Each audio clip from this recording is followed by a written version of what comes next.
ये कहानी है ऐसे तो भाई बहन की जो एक अनजान आइलैंड पर फंस जाते हैं और जब वो दोनों बड़े होते हैं तब उन्हें एक दूसरे से ही प्यार हो जाता है। हेलो दोस्तों, स्वागत है आपका एक और वीडियो में। आज आप देखने वाले हो द ब्लू लगून, जो 1980 में रिलीज हुई थी। मूवी स्टार्ट होती है और हम एक फैमिली को देखते हैं जो यूरोप जा रही थी। उस फैमिली में 9 साल का रिचर्ड, 7 साल की एमिली और उन दोनों के अंकल थे। जब वो बीच समंदर में पहुंच जाते हैं तब शिप में अचानक से आग लग जाती है, जिस वजह से उस शिप का कुक पेडी उन दोनों बच्चों को लेकर एक छोटी सी बोट पर बैठ जाता है और आग के धुएं की वजह से वो दूसरे लोगों को देख नहीं पाते और इसी वजह से वह शिप से दूर चले जाते हैं और बीच समंदर में भटक जाते हैं। अब रात तो वो किसी तरह से निकाल लेते हैं, लेकिन अगले दिन जब एमिली उठती है तब उसे एक आइलैंड दिखता है, इसीलिए वो पेडी और रिचर्ड को जगाती है। पेडी उस आइलैंड को देखकर बहुत खुश हो जाता है और वो तीनों उस आइलैंड पर जाते हैं जहाँ उन्हें पानी और बहुत सारा खाना मिलता है। साथ ही रिचर्ड को पानी में से एक इंसानी खोपड़ी मिलती है, यानी यहाँ और भी कोई आया हुआ था। ये सब देख के पेडी थोड़ा सा डरने लगता है, इसीलिए वो पानी से दूर चला जाता है। अब एक बार एमिली लाल रंग के फल खाने लगती है, तभी वहाँ पेडी आके उसे रोकता है। वो कहता है कि ये फल जहरीले है और इन्हें खाने से इंसान की जान भी जा सकती है। अब धीरे धीरे पेडी उन्हें मछली पकड़ना और घर बनाना सिखाता है, क्योंकि इस आइलैंड पे जीने के लिए इन बच्चों को ये सब सिखाना जरूरी था।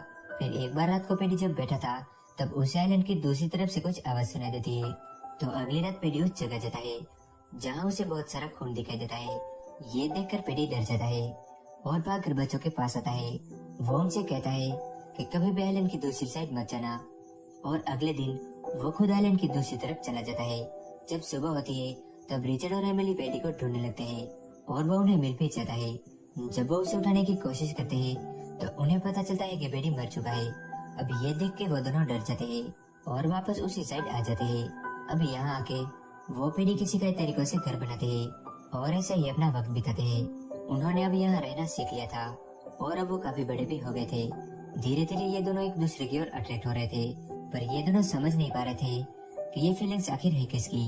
अब एक दिन जब एमिली नहा रही थी तब वो पानी में खून देखती है जो उसके पैरों के बीच से आ रहा था, जिसे देखकर वो बहुत डर जाती है और वो तुरंत रिचर्ड को आवाज लगाती है।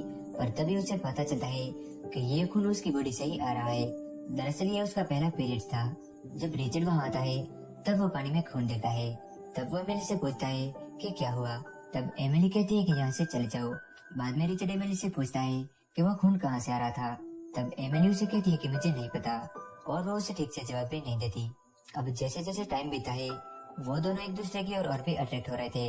अब एक बार एमिली ऐसे ही घूम रही थी, तब उसे वहाँ एक मूर्ति नजर आती है और उस मूर्ति में से खून बह रहा था, जिसे देखकर एमिली डर जाती है और वहाँ से भाग जाती है। वो ये सब रिचर्ड को बताती है, लेकिन उल्टा रिचर्ड उसे डरता है और वहाँ से चला जाता है। अब एक बार जब वो सो रही थी तब उसे एक सपना आता है जिसमें वो रिचर्ड को मरा हुआ पाती है। ये देखकर वो डर जाती है और रिचर्ड के गले लग जाती है। वो उसे कहती है कि मुझे छोड़ के कभी मत जाना। इसके बाद वो दोनों किस करते हैं, पर यहाँ रिचर्ड खुद को रोक नहीं पाता और एमिली पर हावी हो जाता है, जिस वजह से गुस्सा होकर एमिली वहाँ से चली जाती है। जब रात को एमिली सो रही थी तब रिचर्ड उसके पास आता है और हल्के से उसे छूने लगता है, लेकिन तभी एमिली जाग जाती है और वो उसे फिर से डांट के वहाँ से भगा देती है।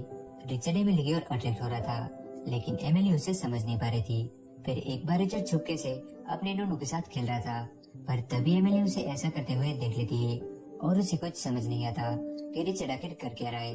अब एक बार रिचर्ड को समंदर में एक शिप दिखता है और वो भाग के आग जलाने की कोशिश करता है ताकि वो उन्हें सिग्नल दे सके, पर इस काम में एमिली उसकी जरा भी हेल्प नहीं करती। जब रिचर्ड उसका रीजन पूछता है तब एमिली कहती है कि उसे ये जगह बहुत पसंद है और वो उसे छोड़ के कभी भी जाना नहीं चाहती, पर रिचर्ड यहाँ बिल्कुल भी नहीं रहना चाहता था, इसलिए वो यहाँ से जाने की कोशिश करता है, पर उसकी नाव पानी में ज्यादा टिक नहीं पाती और वो टूट जाती है। तब एमिली उसका बहुत मजाक उड़ाती है, साथ ही वो उसे कहती है कि मुझे पता है कि तुम उस दिन क्या कर रहे थे। तब रिचर्ड कहता है कि तुम्हें मुझे छुप छुप के नहीं देखना चाहिए। तब एमिली उसे कहती है कि तुम भी तो मुझे छुप छुप के देखते हो। अब इस बात पे दोनों लड़ने लगते हैं और घर जाकर रिचर्ड एमिली का सारा सामान घर से बाहर फेंक देता है, इसीलिए एमिली को एक छोटी सी गुफा में रहना पड़ता है। एक बार जब एमिली घूम रही थी तब उसका पैर एक जहरीली मछली पर आ जाता है, जिस वजह से वो बहुत बीमार हो जाती है। रिचर्ड जब उसके पास आता है तब वो उसे पूछता है कि तुम्हें क्या हुआ है। तब वो उसे कहती है कि मेरा पैर एक जहरीली मछली पर पड़ गया था।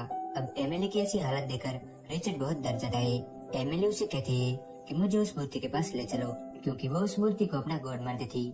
जब रिचर्ड उसे वहाँ ले जाता है तब वो गॉड से दुआ मांगता है कि एमिली जल्दी ठीक हो जाए, और थोड़ी देर आराम करने के बाद एमिली ठीक भी हो जाती है। फिर एक दिन वो साथ बैठकर फल खा रहे थे, तब बातों बातों में वो दोनों एक दूसरे के बहुत करीब आ जाते हैं और फिर किस करने लगते हैं और फिर झाड़ियों में ही शुरू हो जाते हैं। अब वो दोनों बहुत खुश थे।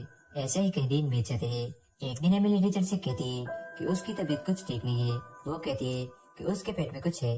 जब रिचर्ड उसके पेट पर हाथ रखता है तो उसे कुछ हलचल महसूस होती है। दरअसल एमिली प्रेग्नेंट थी, लेकिन वो दोनों इस बात से अनजान थे। अब कुछ महीनों बाद एमिली एक बच्चे को जन्म देती है, जिसे देखकर वो दोनों बहुत खुश हो जाते हैं। पर वो बच्चा रोए ही जा रहा था। रिचर्ड कहता है कि शायद ये भूखा है, लेकिन इतना छोटा बच्चा नहीं खा और न ही कुछ पी सकता था। उन दोनों को कुछ भी समझ नहीं आ रहा था कि आखिर वो क्या करे। तब एमिली उसे अपना दूध पिलाती है और वो बच्चा शांत हो जाता है। अब उन दोनों के बीच नया मेहमान आया था, जिस वजह से वो दोनों बहुत खुश थे। अब जैसे जैसे टाइम बीता है वो बच्चा काफी बड़ा हो गया था।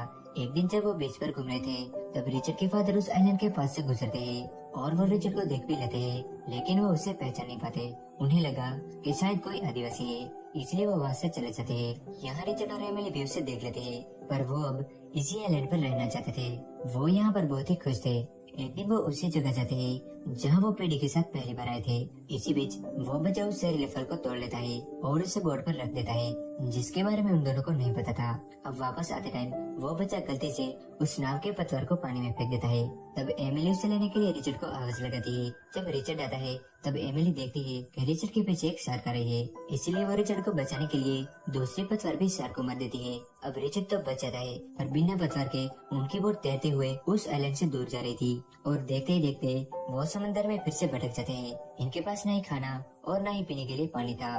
वो लोग तो भूख प्यास बर्दाश्त कर सकते थे, पर उनके साथ छोटा बच्चा भी था, इसलिए उन्हें उसकी फिक्र हो रही थी। ऐसे ही 1-2 दिन बीत जाते हैं और भूख की वजह से वो बच्चा उस जहरीले फल को खा लेता है, जिसे एमिली खाते हुए देख लेती है। पर अब कोई फायदा नहीं था। रिचर्ड वो फल उठाता है और वो दोनों फैसला करते हैं कि वो भी उस बच्चे के साथ अपनी जान दे देंगे। पर वो बच्चा अभी भी जिंदा था, वो बस सोया हुआ था, क्योंकि उसने बहुत ही कम फल खाए थे। अब वो दोनों उस फल को खा लेते हैं और सो जाते हैं। और रिचर्ड के फादर जब उन्हें ढूंढते हुए आते हैं तो उन्हें वो नाव दिखती है। जब वो उस नाव के पास जाकर देखते हैं तो एक आदमी उन्हें बताता है कि वो लोग अभी जिंदा है, वो बस सोए हुए हैं। वो जहरीले फल से कैसे नहीं मरे वो तो हमें भी नहीं पता। और यहीं पर ये मूवी एंड हो जाती है।